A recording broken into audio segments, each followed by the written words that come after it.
Hotep, hey, this is Michael Imhotep, founder of the African History Network, host of the African History Network show. I'm a talk show host, researcher, lecturer, writer, and historian. So it is Friday, February 5th, 2021. And some of you have heard me talk about my online course, Ancient Kemet, the Moors, and the Maafa, Understanding the Transatlantic Slave Trade, what they didn't teach you in school. And I want to, we're going to run this class in the month of February for African American History Month. So a lot of people have been asking, what am I going to do for Black History Month? So we're going to do a preview of the online course here. And it is going to start up Tuesday, February 9th, 8 p.m. Eastern Standard Time. It's going to run 8 consecutive Tuesdays, okay, in 8 consecutive Tuesdays in the month of February, February and March. And we deal with thousands of years of history, and we deal with what led up to the transatlantic slave trade happening also, all right? So I do a PowerPoint presentation. We have video clips, articles, book references, and we deal with thousands of years of history, and we deal with what led up to the transatlantic slave trade taking place. All right. When we deal with the transatlantic slave trade, we can't start talking about it in 1441 when the Portuguese go into Mauritania. We can't start talking about it in 1619, even though a lot of people talk about, you know, August 20th, 1619 in Virginia. We can't start talking about it there. We can't start talking about the history with us shackled in chains. We have to deal with thousands of years of history leading up to the transatlantic slave trade taking place, okay? And we have the information at our website, AfricanHistoryNetwork.com, AfricanHistoryNetwork.com. So it's right on the home page, and just click on register. And as soon as you register for the online course, you can start watching bonus content. It has the class when I ran it back in 2019. You can start watching all of that content there. All right. And I'll automatically enroll you into the new course. All right. So, you know, one of the things that we deal with is the fact that African people are the original people of North, Central, and South America. And I reference Dr. David Imhotep, who wrote the book, The First Americans Were Africans, Documented Evidence. Okay, you've seen me interview him a number of times, Dr. David Imhotep. And this book deals with 713 footnotes and thoroughly documents the African presence in this country going back at least 51,700 years ago. All right, so usually when I start presentations and things like this, one of the things I say is, you know, I may say some things that are outside the circumference of your own awareness just because you never heard them before, disagree with them, or don't like them. Does not mean that they are not true, just means you have to do some research to understand what I'm talking about. All right. We're going to post the information here for the online course. So it's regularly $130. It's on sale, $80. You can watch from around the world, and you can watch over and over again. We do the class live, and we do a live chat in the class as well. You can ask questions, and then all the sessions are recorded, so you can go back and watch it over and over again. So there was a study from the Southern Poverty Law Center, and I deal with this in some of my lectures. There was a study from the Southern Poverty Law Center a few years ago, and it dealt with what kids are learning about slavery. A new report finds that the topic is mistaught and often sentimentalized, and students are alarmingly misinformed as a result. Okay, and this ties into understanding the fight for reparations and a debt owed, because most Americans don't think a debt is owed when it comes to reparations because they've been miseducated about the history of this country. A new report released by the Southern Poverty Law Center's Teaching Tolerance Project points to the widespread failure to accurately teach the hard and nuanced history of American slavery and enslaved people. Collectively, the report finds that slavery is mistaught, mischaracterized, sanitized and sentimentalized, leaving students poorly educated and contemporary issues of race and racism misunderstood. So when we deal with understanding racism as a system of advantage and privilege distributed based upon race, coming out of the context of European white supremacy, that comes from a understanding of history, having that foundation. Okay, most Americans are woefully ignorant of history because of the educational system. So therefore, they are miseducated about the history of slavery, the history, the origins of this country, miseducated when it comes to African American history as well. This ties into policies they support, who they vote for elected office. Okay, and just look at the fight over the Confederate battle flag of Northern Virginia, which many people think is the Confederate flag, and it's not. There were 3 flags that flew over the Confederate States of America from 1861 to 1865. That flag that was on top of the General Lee car was never one of those flags. Okay, look at the fight over the Confederate monuments. Those are monuments honoring traitors to the Union who committed treason against the Union based upon Article 3, Section 3 of the U.S. Constitution. But because so many people are ignorant of history, and you have this whole movement called the Lost Cause, and the Lost Cause was dealing with rewriting the history of the Civil War and what the Civil War was about. And you had organizations like the Daughters of the Confederacy financing curriculums and financing this movement to rewrite the history of the Civil War and Reconstruction. To create this whole lost cause movement that the South was fighting for states' rights, and they were being, subjected to tyranny by the Union, the Yankees, things like this. Okay, all right. So, there's a study. One of the things I use in the class is a study here from the Southern Poverty Law, and this is just one of the tools. It's about a 56-page study.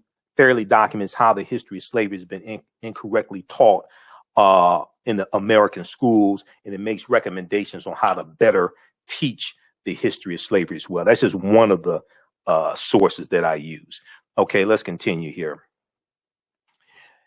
So in what it describes as the first analysis of its kind, Teaching Tolerance conducted online surveys of 1,000 American high school seniors and more than 1,700 social studies teachers across the country.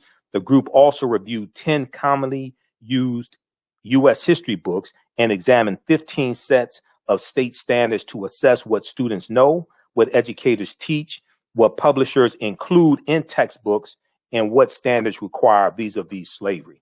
Among 12th graders, okay, so they did a survey of 1,000 12th graders, okay, 1,000 seniors across the country. They found that only 8% of 12th graders surveyed,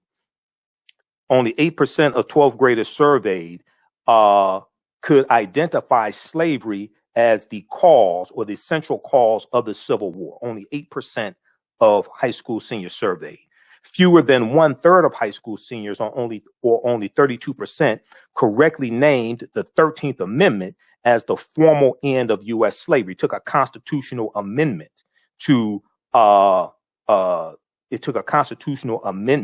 to formally end slavery in this country. And then with a slightly higher share, 35% chose the Emancipation Proclamation. The Emancipation Proclamation did not end slavery. The Emancipation Proclamation, January 1st, 1863. And when you read it, and you can read the Emancipation Proclamation at archives.gov, the National Archives, or you can read it at LOC.gov, Library of Congress.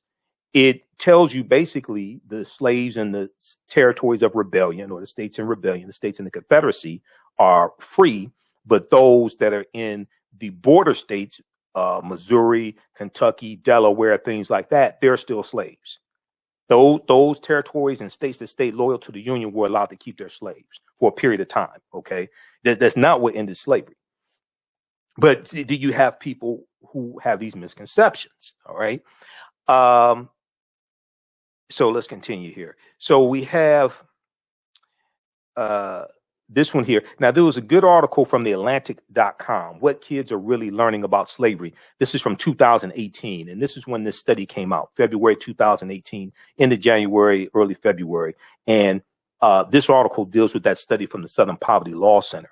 Fewer than half, or 46%, of high school seniors surveyed identified the Middle Passage as the transport of enslaved Africans across the Atlantic Ocean to North America. So it's showing how little high school seniors know about the history of slavery, and their parents probably know very little about the history of slavery as well. Otherwise, they probably would have taught their children more. So you're dealing with a deficit. So when we deal with trying to get policies put in place to address our needs and concerns, and we're dealing with we're dealing with conditions that come from a historical context, policies and laws put into place to maldistribute wealth, power, and resources into the hands of Europeans. When we try to get those issues addressed, we're largely dealing with people who are ignorant to the history of how all this came to be. That's why the study from Citigroup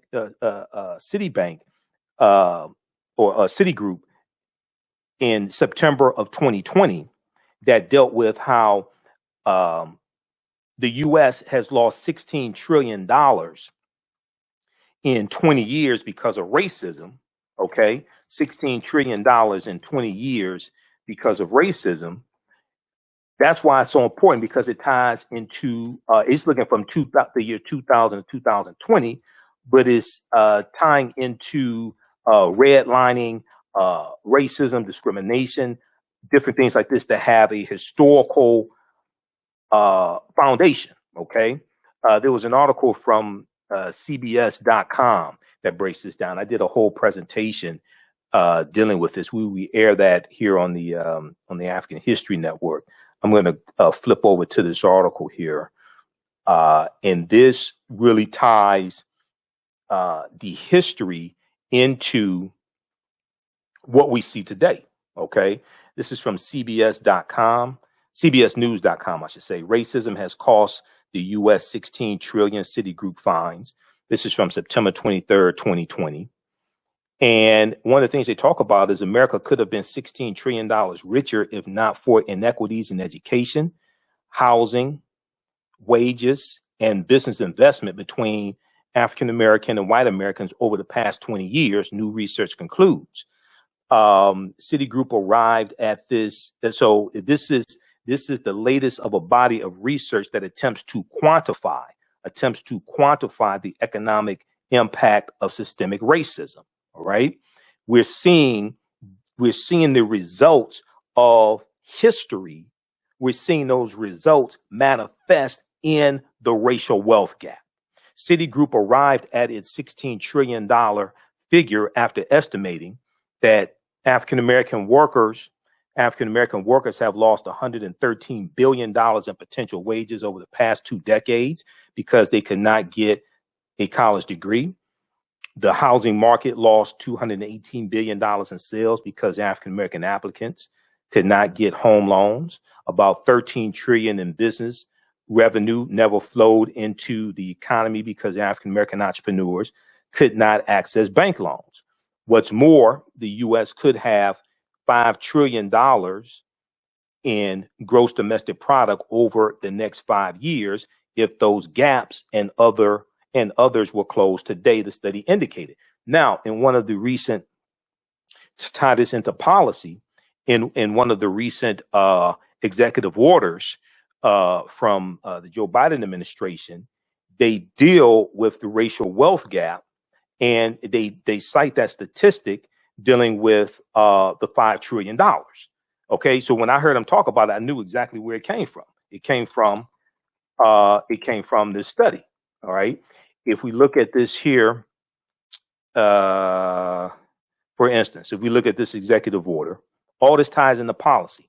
Politics is the legal distribution of scarce wealth, power, and resources, and the writing of laws, statutes, ordinances, amendments, and treaties, their adoption, interpretation, and enforcement. Let's look at this very quickly. We're dealing with a legacy of racism, discrimination, redlining, etc. We're dealing with laws, and then what is important to understand is that if it was public policy that put us in this predicament, it's going to be public policy that gets us out of this predicament. I'm all for economic empowerment, but that's not what put us in here. If you actually understand the history, it was laws and policies that created these inequities. It's going to be laws and policies that correct them. If you look at this executive order from January 20th, 2021, read it. Don't take my word for it. Read the executive order. You can read all executive orders from the president at whitehouse.gov. That's where this is from, whitehouse.gov. If you go and this one is executive order on advancing racial equity and support for underserved communities through the federal government. This was on Inauguration Day, which was a half day of work. He did 10 executive orders on Inauguration Day. Read this one right here. If you go through, for the sake of time, we're going to go through and just get right to what I want to get to. For example, an analysis shows that closing racial gaps in wages, housing credit, lending opportunities, and access to higher education would amount to an additional $5 trillion in gross domestic product in the American economy over the next 5 years. Okay, that comes directly from that study from Citigroup. That study was done by a sister from Citigroup, but that ties into history and understanding history. Okay, so that's why the study from the Southern Poverty Law Center is so important. That's why the type of information that we provide is so important as well. All this ties into history, and it deals with understanding the legacy of racism, legacy of slavery, etc., and all these policies and how they impact us today. One of the things that study from Citigroup showed is how racism negatively impacts everybody. What this is, so see, oftentimes people think, okay, when you look at the fact that the U.S. economy lost $16 trillion, okay, it wasn't just African Americans, it's the U.S. economy. Everybody is being hurt by racism, even though we get the brunt of it. What this study shows from Citigroup is how racism is actually bad for everybody. But you have some people who are miseducated who buy into thinking it benefits them. But no, it really hurts everybody. Okay. So, all right. Let me flip back over to the one from Citigroup. This one right here. Yeah. Okay. So what this study from Citigroup is showing is how racism actually hurts everybody, even though African Americans get the brunt of it. Okay, America could have been $16 trillion richer if not for inequities in education, housing, wages, and business investment between African Americans and white Americans. Okay, and then it shows how the U.S. economy could grow by $5 trillion over the next 5 years if you correct these inequities. How this benefits everybody. But when you have people who are ignorant of history, they don't understand this. All right, let's continue. So I want to go back to the and the last time I taught this class in 2019, this study didn't exist. So there's new information that's come out even since the last time I taught this online course. All right, how's everybody doing? So we're just doing a preview of the online course that I teach. And we're kicking it off in African American History Month. It's going to start Tuesday, February 9th. It's going to be 8 p.m. to 10 p.m. Eastern Standard Time. Okay, 8 p.m. Eastern Standard Time. 8 consecutive weeks. It's called Ancient Kemet, the Moors, and the Maafa. Understanding the transatlantic slave trade, what they didn't teach you in school. Ancient Kemet, the Moors, and the Maafa. Understanding the transatlantic slave trade, what they didn't teach you in school. And this is a 8-week online course that I teach. We deal with thousands of years of history, and we deal with what led up to the transatlantic slave trade happening as well. Okay. All right. So very quickly here, if we so as soon as you register, so the class is regularly $130. It's on sale $80. You can watch from around the world. As soon as you register, you can watch bonus content from 2019 when I did this class in 2019. Okay. And then I'll enroll you into the class starting up Tuesday, February 9th.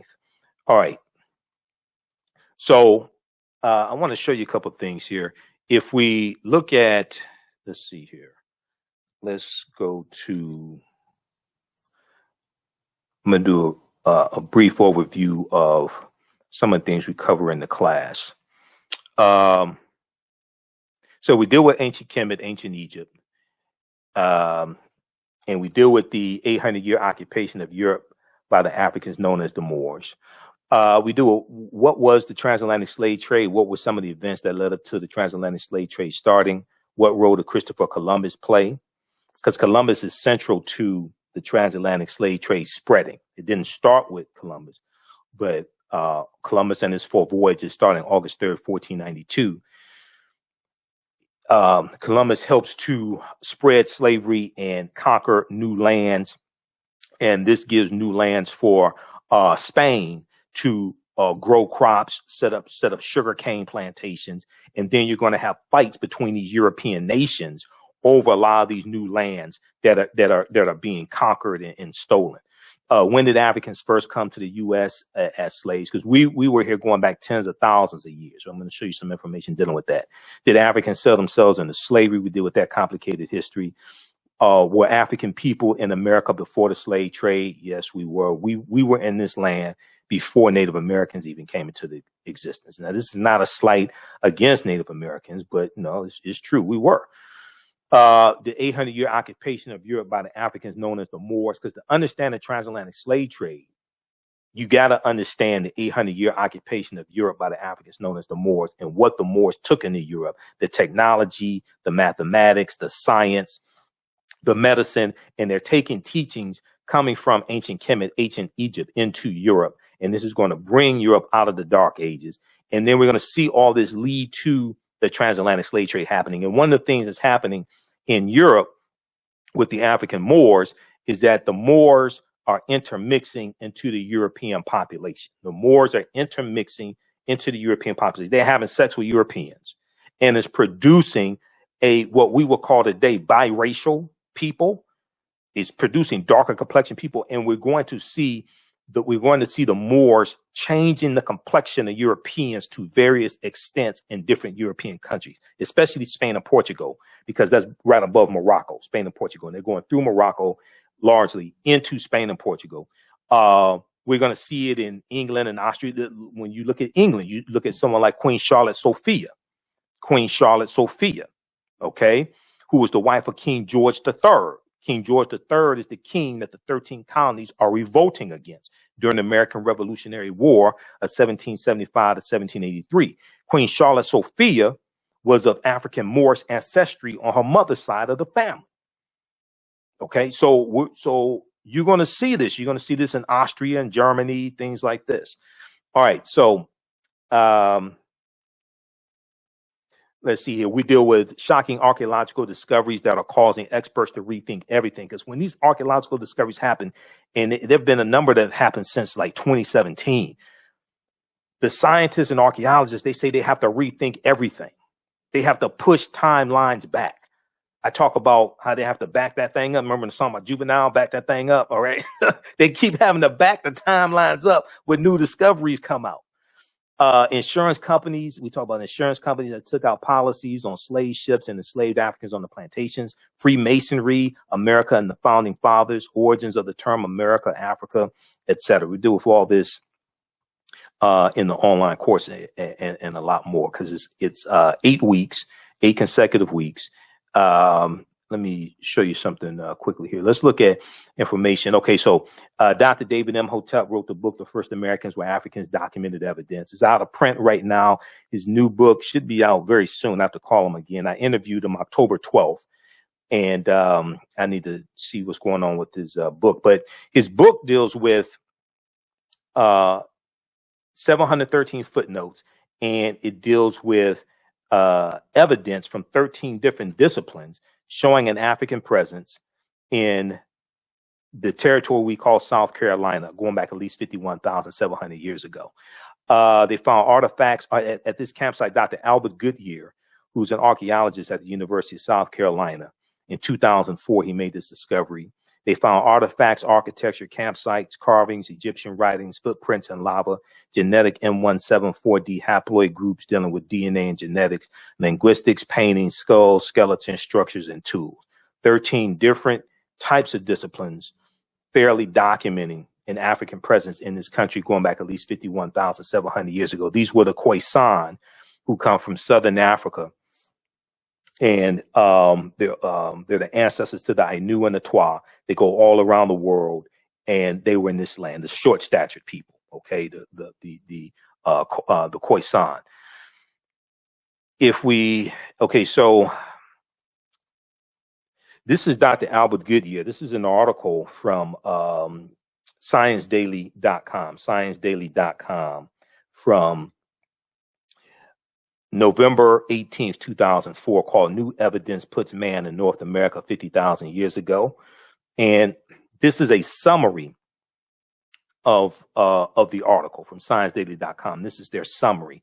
And it says radiocarbon tests of carbonized plant remains, where artifacts were unearthed last May along the Savannah River in Allendale County by University of North Carolina archaeologist Dr. Albert Goodyear, indicate that the sediments containing these artifacts are at least 50,000 years old, meaning that humans inhabited North America long before the last ice age.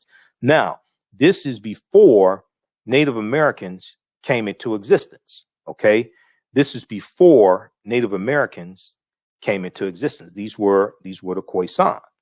All right. Okay, so you can read this article. You don't have to believe me. Proper documentation ends all conversation. You don't have to believe a word that I say. I'm provide you with numerous sources. You can go research this yourself. Those that watch me, and one of my teachers is Professor Kabahaya Kamane.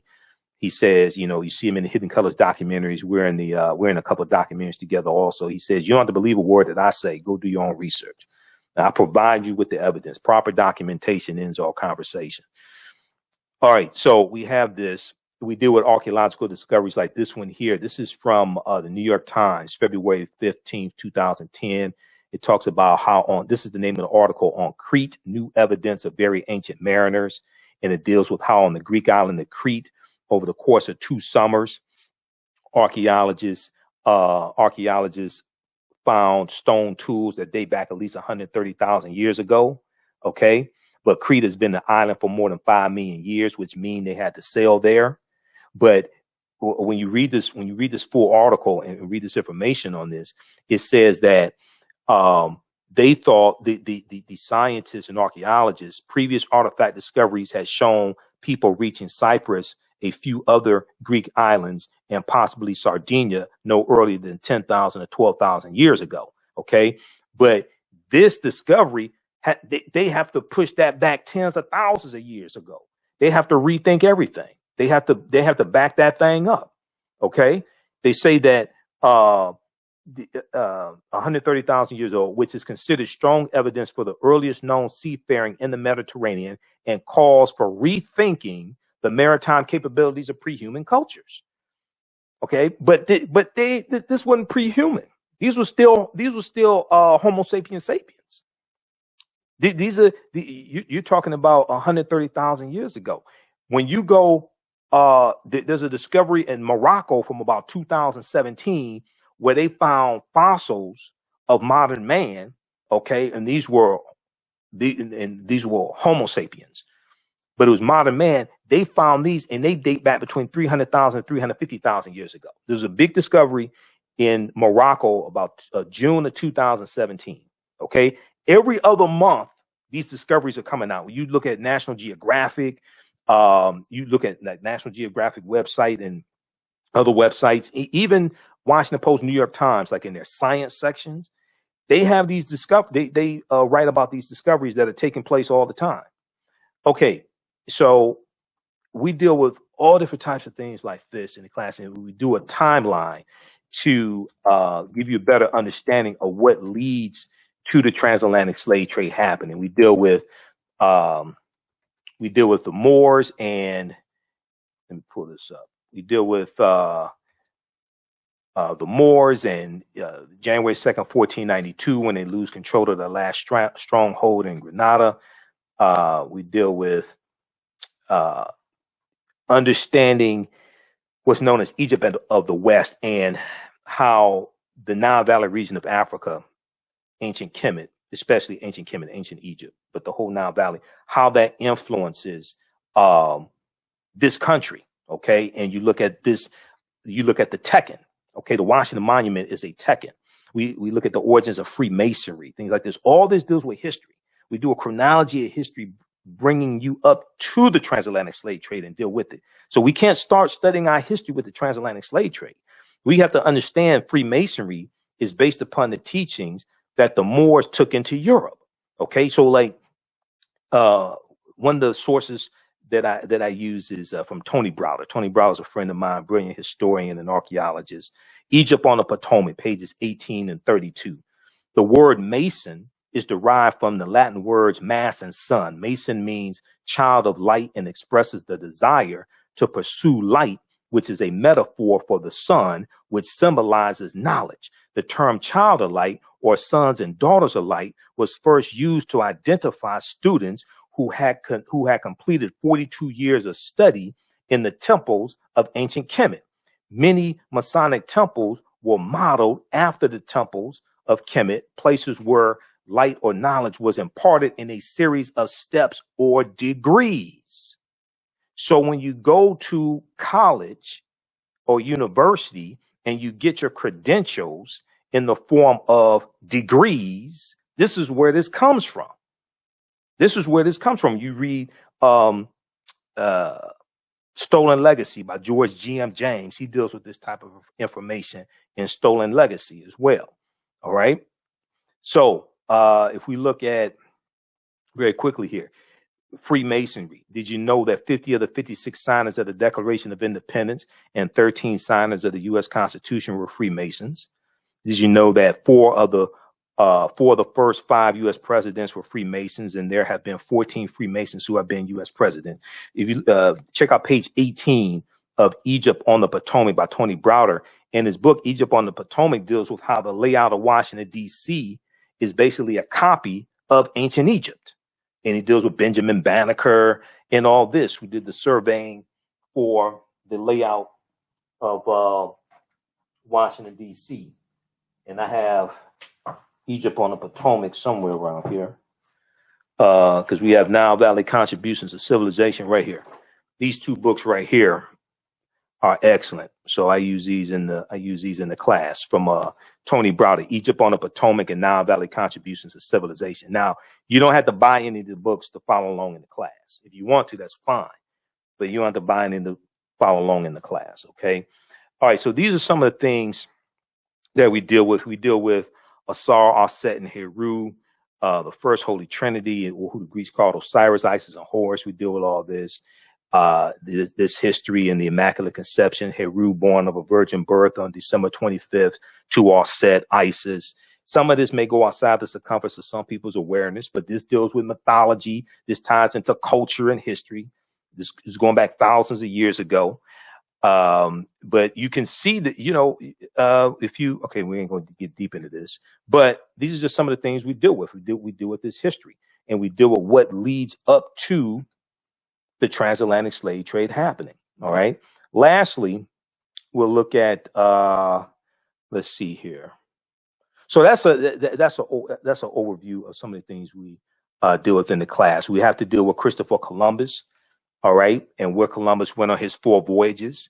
When you study where Columbus went on his 4 voyages, and if you go to history.com, the official website of the History Channel, it shows you where he went on his 4 voyages. Columbus never came to the land that we call the United States of America. He never came to the land we call the United States of America. The closest he came here is Cuba, which is 90 miles away. This is where he went on his 4 voyages. Okay. So these are all some of the things that we deal with in the class. It starts up Tuesday, February 9th, 8 p.m. Eastern Standard Time. Ancient Kemet, the Moors, and the Maafa, understanding the transatlantic slave trade, what they didn't teach you in school.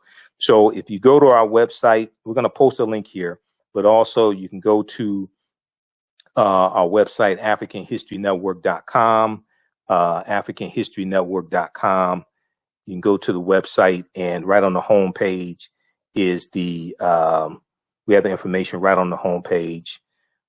And let me bring this up here. I'll show it to you. And we have the information for the online course right on the home page, and just click on the link. And here we go. So right at our website, AfricanHistoryNetwork.com, just scroll down. You'll see information about our radio show, the African History Network show. Scroll down here, and it's taking, and just click on register here. Okay. It's going to be Tuesday, February 9th, 8 p.m. Eastern Standard Time. And then click right here, enroll. It's on sale $80, regularly $130. And as soon as you enroll, you can start watching the content from the class I did in 2019. All right. All that content is archived, those classes. And then I'll automatically enroll you in the new class starting on February 8th, 2021. February 9th, 2021, Tuesday, February 9th, 2021. 8 p.m. to 10 p.m. Eastern Standard Time, and it's going to be 8 consecutive Tuesdays. All right. If you want to pay through now, if you have any questions, email us at ahnshow@AfricanHistoryNetwork.com, ahnshow@AfricanHistoryNetwork.com. When you go to the website, it has you pay through your debit card, credit card, or what have you, through PayPal. If you want to pay through Cash App, email us, and we can set that up also. If you want to pay through Cash App, and here's the link also to the online course as well. Okay. All right. Look, we got to get out of here. Remember, right now it's correct wrong behaviors, not over till we win. Wakanda forever. We'll talk to you next time. Peace.